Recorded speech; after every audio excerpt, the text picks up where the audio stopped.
Hello there. I'm your imaginary friend. I have another story for you. This is by Hugh Walpole. Now, as always, bear in mind that sometimes an author will have included something in their work that at the time of writing seemed fine to them, and it's not always fine. This is called Mrs. Lunt. Do you believe in ghosts? I asked Runciman.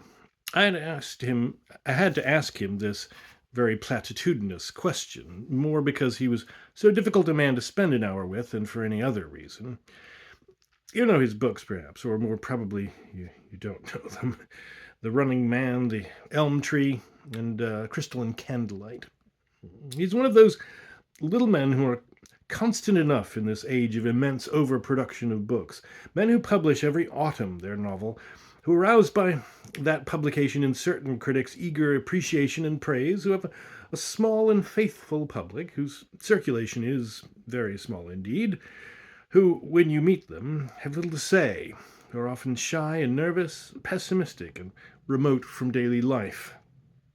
Such men do fine work, are made but little of in their own day, and perhaps 50 years after their death are rediscovered by some digging critic and become a sort of cult with a new generation.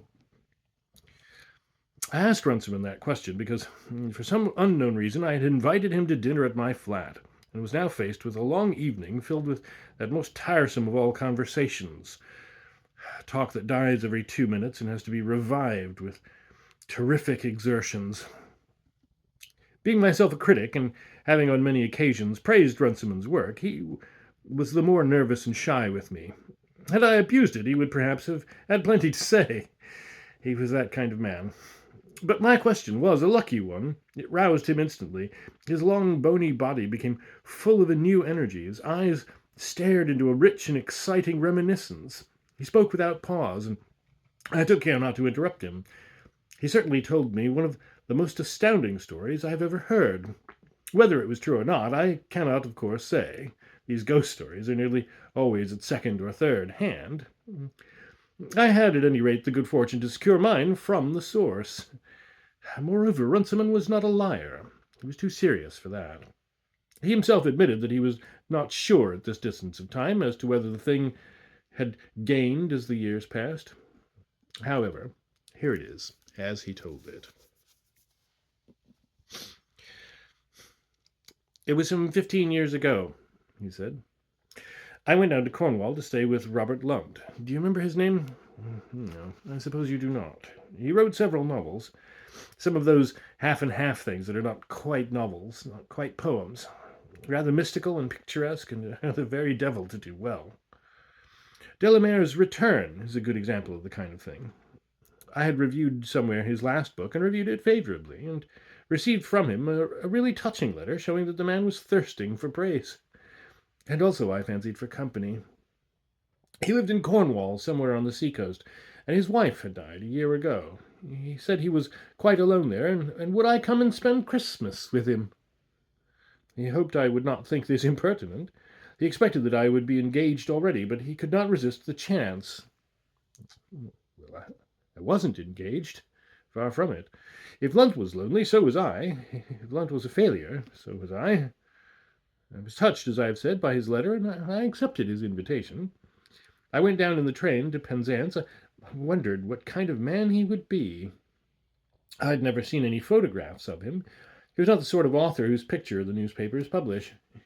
He must be, I fancied, about my age, perhaps rather older. I know when we're lonely how some of us are forever imagining that a friend will somewhere turn up, that ideal friend who will understand all one's feelings and who will give one affection without being sentimental, who will take an interest in one's affairs without being impertinent. Yes, the sort of friend one never finds. I fancy that I became quite romantic about Lunt before I reached Penzance. We would talk, he and I, about all those literary questions that seemed to me at that time so absorbing. We would perhaps often stay together and even travel abroad on those little journeys that are so swiftly melancholy when one is alone, and so delightful when one has a perfect companion. I imagined him as sparse and delicate and refined, with a sort of wistfulness and rather childish play of fancy. We had both so far failed in our careers, but perhaps together we would do great things. When I arrived at Penzance, it was almost dark, and the snow, threatened all day by an overhanging sky, had begun gently and timorously to fall. He told me in his letter that a fly would be at the station to take me to his house, and there I found it. A funny old weather-beaten carriage with a funny old weather-beaten driver. With this distance of time, my imagination may have created many things, but I fancy that from the moment I was shut into that carriage, some dim suggestion of fear and apprehension attacked me. I fancy that I had some absurd impulse to get out of the thing and take the night train back to London again. An action that would have been very unlike me, as I had always a sort of obstinate determination to carry through anything that I had begun. In any case, I was uncomfortable in that carriage. It had, I remember, a nasty, musty smell of damp straw and stale eggs, and it seemed to confine me so closely, as though it were determined that once I was in, I should never get out again. And then it was bitterly cold. I was colder during that drive than I've ever been before or since. It was that penetrating cold that seems to pierce your very brain, so that I could not think with any clearness, but only wish again and again that I hadn't come.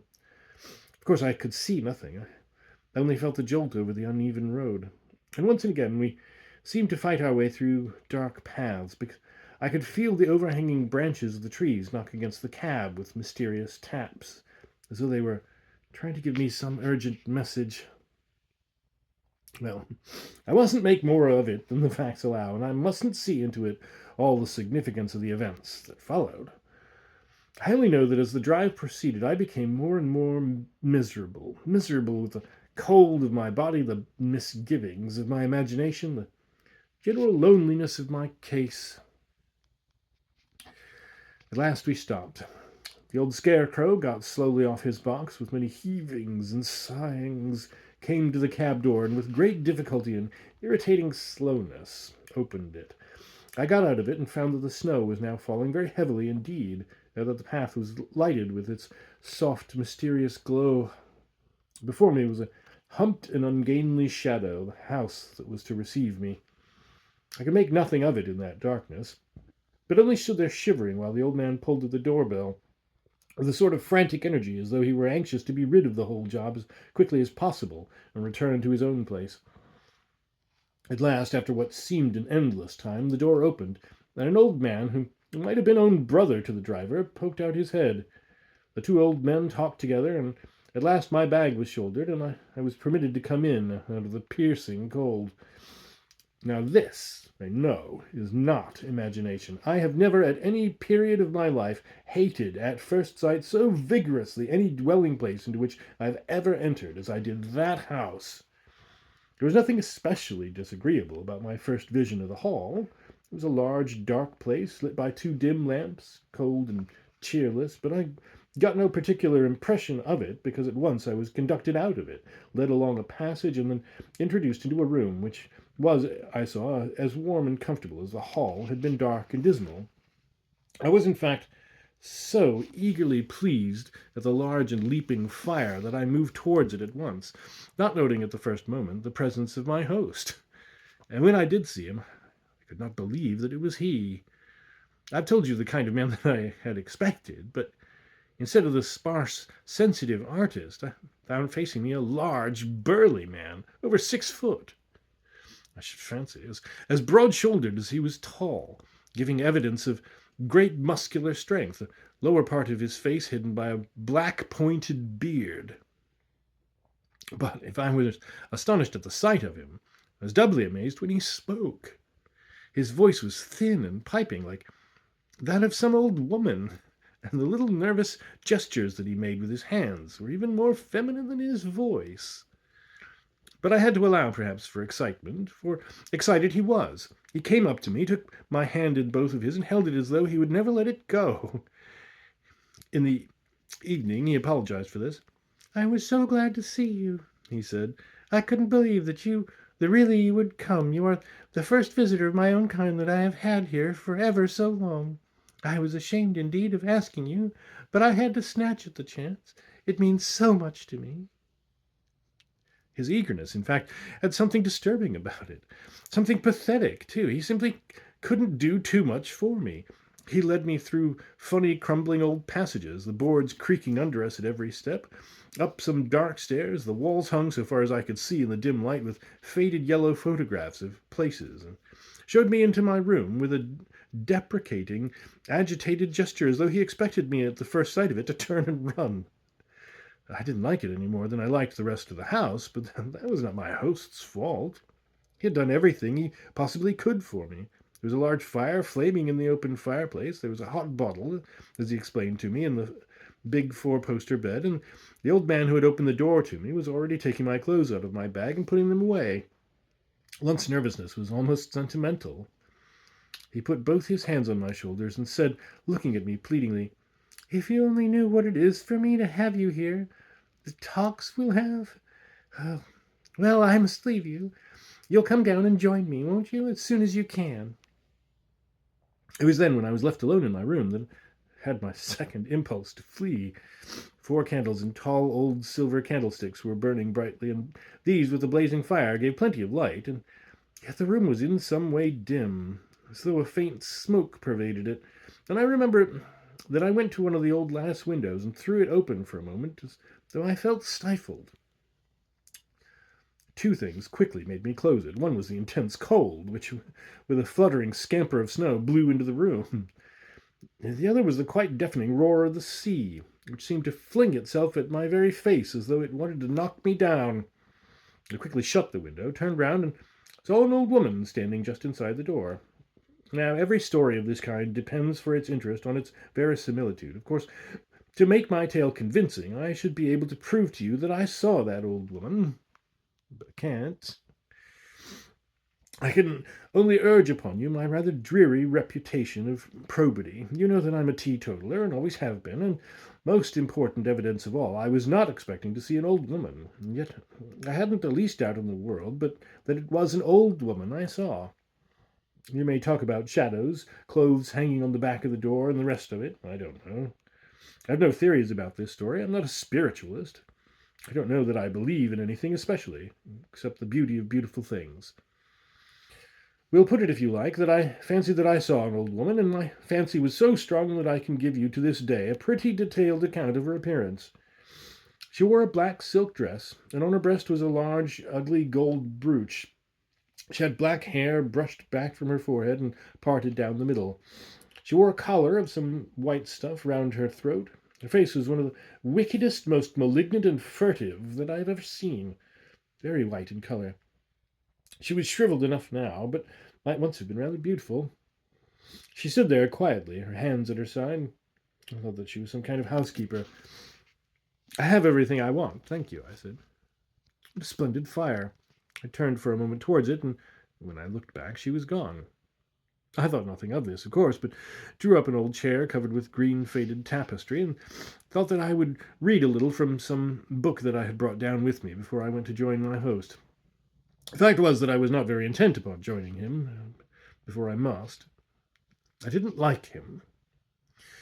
I'd already made up my mind that I would find some excuse to return to London as soon as possible. I can't tell you why I didn't like him, except that I was myself very reserved, and had, like many Englishmen, a great distrust of demonstrations, especially from another man. I hadn't cared for the way in which he had put his hands on my shoulders, and I felt perhaps that I wouldn't be able to live up to all his eager excitement about me. I sat in my chair and took up my book, but I had not been reading for more than 2 minutes before I was conscious of a most unpleasant smell. Now, there are all sorts of smells, healthy and otherwise, but I think the nastiest is that chilly kind of odor that comes from bad sanitation and stuffy rooms combined.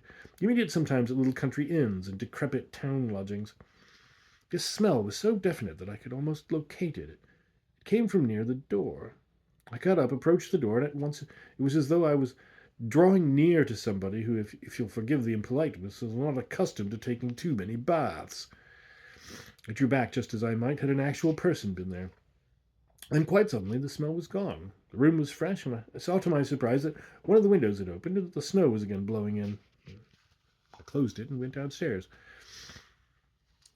The evening that followed was odd enough. My host was not in himself an unlikable man, he did his very utmost to please me. He had a fine culture and a wide knowledge of books and things. He became quite cheerful as the evening went on, gave me a good dinner in a funny little dining room hung with some admirable mezzotints. The serving man looked after us, a funny old man, with a long white beard like a goat. And oddly enough, it was from him that I first recaught my earlier apprehension. He just put the dessert on the table and arranged my plate in front of me, and I saw him give a start and look towards the door. My attention was attracted to this because his hand, as it touched the plate, suddenly trembled. My eyes followed, but I could see nothing. That he was frightened of something was perfectly clear, and then it may, of course, very easily have been fancy. I thought that I detected once more that strange unwholesome smell. I forgot this again when we were both seated in front of a splendid fire in the library. Lunt had a very fine collection of books, and it was delightful to him, as it is to every book collector, to have somebody with him who could really appreciate them. We stood looking at one book after another and talking eagerly about some of the minor early English novelists who were my especial hobby: Bage, Godwin, Henry Mackenzie, Mrs. Shelley, Matt Lewis, and others. When once he affected me most unpleasantly by putting his arm round my shoulders. I have all my life disliked intensely to be touched by certain people. I suppose we all feel like this. It is one of those inexplicable things, and I disliked this so much that I abruptly drew away. Instantly he was changed into a man of furious and ungovernable rage. I thought that he was going to strike me. He stood there quivering all over, the words pouring out of his mouth incoherently, as though he were mad and did not know what he was saying. He accused me of insulting him, of abusing his hospitality, of throwing his kindness back into his face, and of 1,000 other ridiculous things. I can't tell you how strange it was to hear all this coming out in that shrill, piping voice, as though it were from an agitated woman.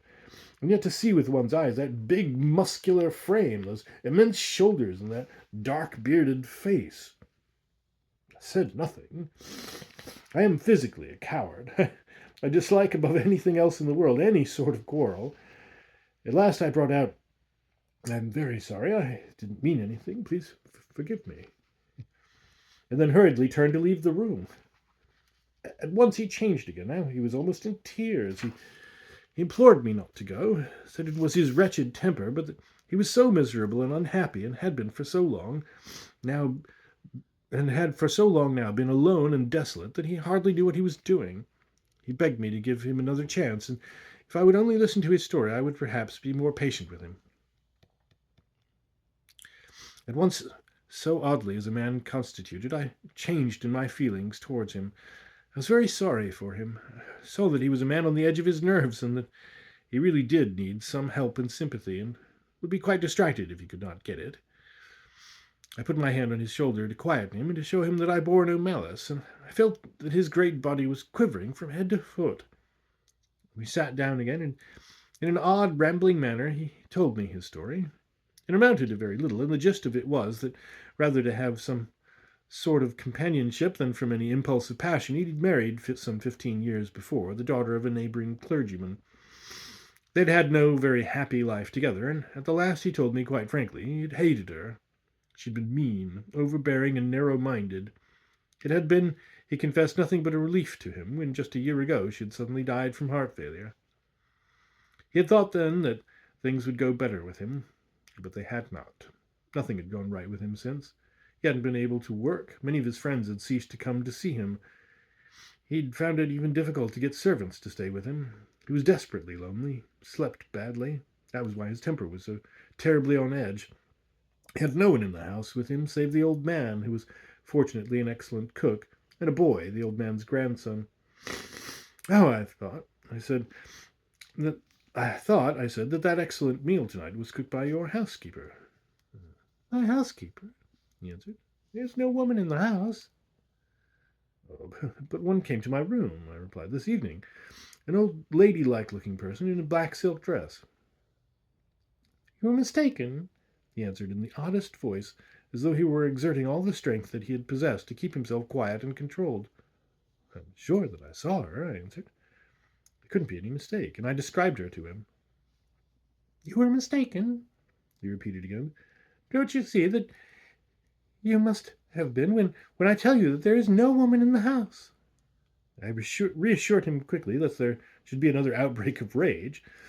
Then there followed the strangest kind of appeal. Urgently, as though his very life depended on me, he begged me to stay with him for a few days. He implied, although he said nothing definitely, that he was in great trouble, that if only I would stay for a few days all would be well. If ever in all my life I had had a chance of doing a kind action, I had one now, that he couldn't expect me to stop in so dreary a place, but that he would never forget it if I did. He spoke in such a voice of urgent distress that I comforted him as I might a child, promising that I would stay and shaking hands with him on it as though it were a kind of solemn oath between us. Pardon me. My nose is running a little.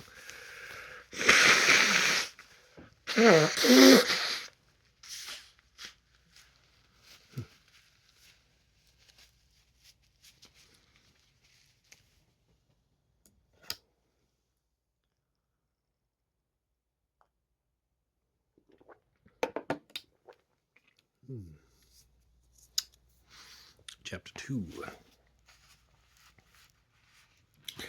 I'm sure that you would wish me to give you this incident as it occurred, and if the final catastrophe seems to come as it were accidentally, I can only say to you that was how it happened. It is since the event that I've tried to put two and two together, and that they don't altogether make four is the fault that mine shares, I suppose, with every true ghost story. But the truth is that after that very strange episode between us, I had a very good night. I slept the sleep of all justice, cozy and warm in my four-poster, with the murmur of the sea beyond the windows to rock my slumbers. Next morning, too, was bright and cheerful, the sun sparkling down on the snow, and the snow sparkling back to the sun, as though they were glad to see one another. I had a very pleasant morning, looking at Lunt's books, talking to him, and writing one or two letters. I must say that, after all, I liked the man. His appeal to me on the night before had touched me. So few people, you see, had ever appealed to me about anything. His nervousness was there, and the constant sense of apprehension, yet he seemed to be putting the best face on it, doing his utmost to set me at my ease in order to induce me to stay, I suppose, and to give him a little of that company that he so terribly needed. I dare say that if I had not been so busy about the books, I would not have been so happy. There was a strange, eerie silence about that house, if one ever stopped to listen. And once I remember sitting at the old bureau writing a letter, I raised my head and looked up and caught Lunt watching, as though he wondered whether I'd heard or noticed anything. And so I listened too, and it seemed to me as though someone were on the other side of the library door, with their hand raised to knock. A quaint notion, with nothing to support it, but I could have sworn that if I'd gone to the door and opened it suddenly, someone would have been there. However, I was cheerful enough, and after lunch quite happy. Lunt asked me if I would like a walk, and I said I would, and we started out in the sunshine over the crunching snow towards the sea. I don't remember what we talked of. We seemed to be now quite at our ease with one another. We crossed the fields to a certain point, looked down at the sea, smooth now like silk, and turned back. I remember that I was so cheerful that I seemed suddenly to take a happy view of all my prospects. I began to confide in Lunt, telling him of my little plans, of my hopes for the book that I was then writing, and even began rather timidly to suggest to him that perhaps we should do something together, that what we both needed was a friend of common taste with ourselves. I know that I was talking on, that we'd crossed a little village street, and we were turning up the path towards the dark avenue of trees that led to his house, and suddenly the change came. What I first noticed was that he was not listening to me. His gaze was fixed beyond me, into the very heart of the black clump of trees that fringed the silver landscape. I looked too, and my heart bounded. There was, standing just in front of the trees, as though she were waiting for us, the old woman whom I had seen in my room the night before. I stopped. "Why, there she is," I said. "That's the old woman of whom I was speaking, the old woman who came to my room." He caught my shoulder with his hand. "There's nothing there," he said. "Don't you see that that's shadow? What's the matter with you? Can't you see that there's nothing?" I stepped forward, and there was nothing, and I wouldn't to this day be able to tell you whether it was hallucination or not. I can only say that from that moment the afternoon appeared to become dark. As we entered into the avenue of trees, silently and hurrying as though someone were behind us, The dusk seemed to have fallen so that I could scarcely see my way. We reached the house breathless. He hastened into his study as though I were not with him, but I followed, and closing the door behind me, said with all the force that I had at command, "What is this? What is it that's troubling you? You must tell me. How can I help you if you don't?" And he replied in so strange a voice it was as though he'd gone out of his mind. "I tell you, there's nothing. Can't you believe me when I tell you there's nothing at all? I'm quite all right. Oh, my God! My God! Don't leave me. This is the very day, the very night she said... But I did nothing. I tell you, I did nothing. It's only her beastly malice." He broke off. He still held my arm with his hand. He made strange movements, wiping his forehead as though it were damp with sweat, almost pleading with me, then suddenly angry again, then beseeching once more, as though I had refused him the one thing he wanted. I saw that he was truly not far from madness, and I began myself to have a sudden terror of this damp, dark house, this great trembling man, and something more that was worse than they. But I pitied him. How could you or any man have helped it? I made him sit down in the armchair beside the fire, which had now dwindled to a few glimmering red coals. I let him hold me close to him with his arm, and clutch my hand with his, and I repeated as quietly as I might, "But tell me, don't be afraid. Whatever it is you've done, tell me what danger it is you fear, and then we can face it together." "Fear, fear," he repeated.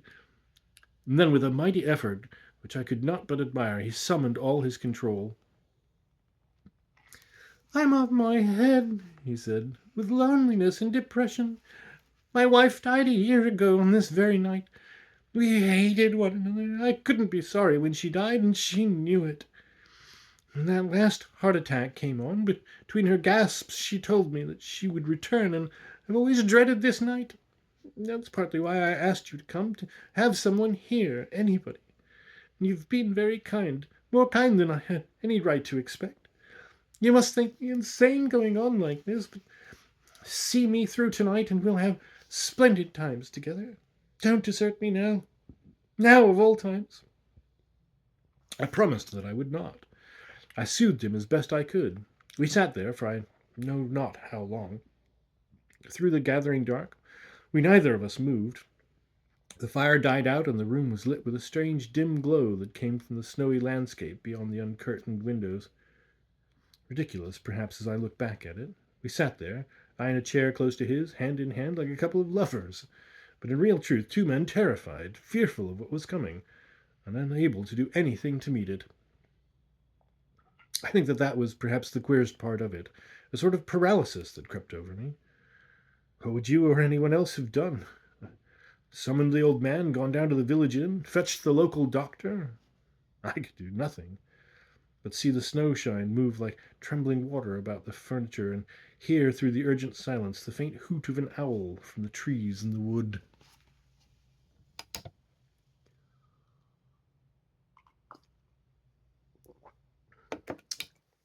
Chapter 3.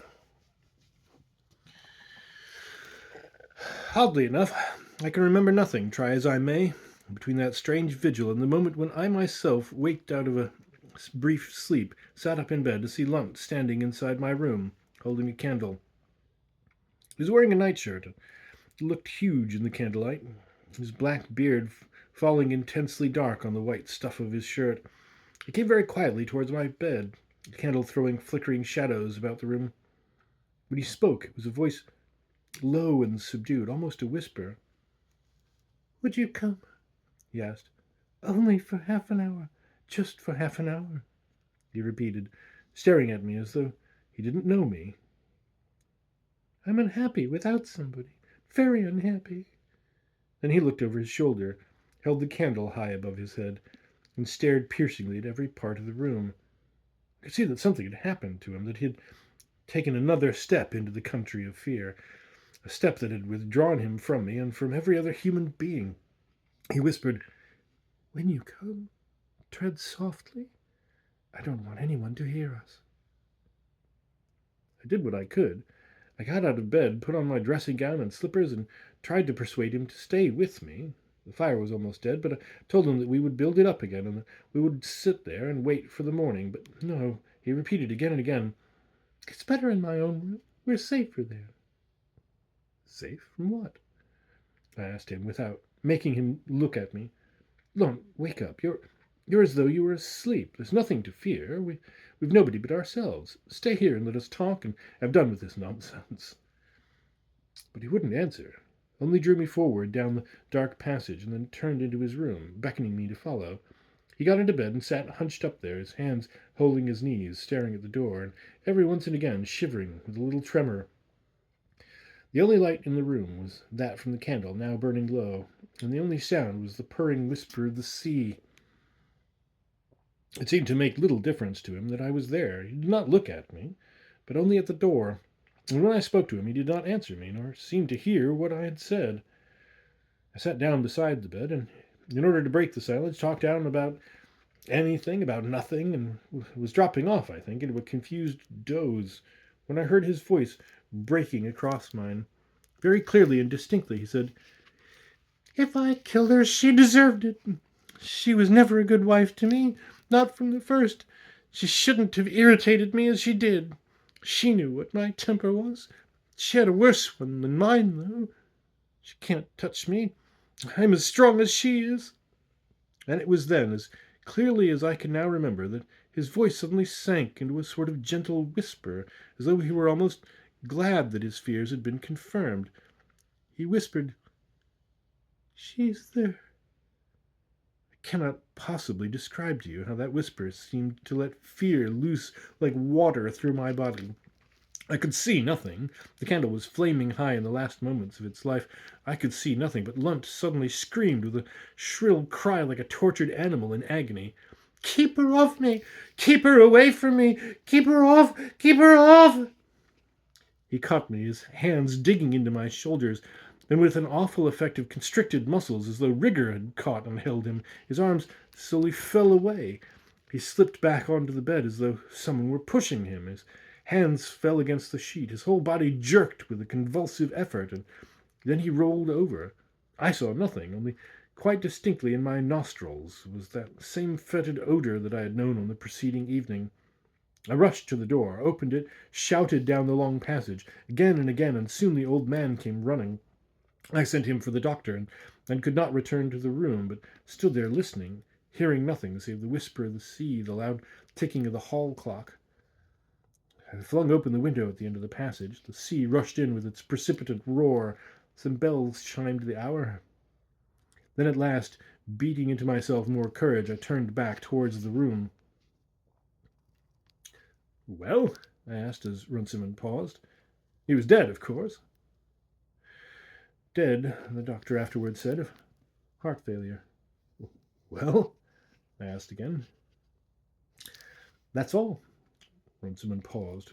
"I don't know whether you can even call it a ghost story. My idea of the old woman may have been all a hallucination. I don't even know whether his wife was like that when she was alive. She may have been large and fat. Lunt died of an evil conscience." "Yes," I said. "The only thing," Runciman added at last, after a long pause, "is that on Lunt's body there were marks. On his neck especially, some on his chest, as if fingers pressing in, scratches and dull blue marks. He may in his terror have caught at his own throat." "Yes," I said again. "Anyway," Runciman shivered, "I don't like Cornwall. Beastly country. Queer things happen there. Something in the air." "So I've heard," I answered.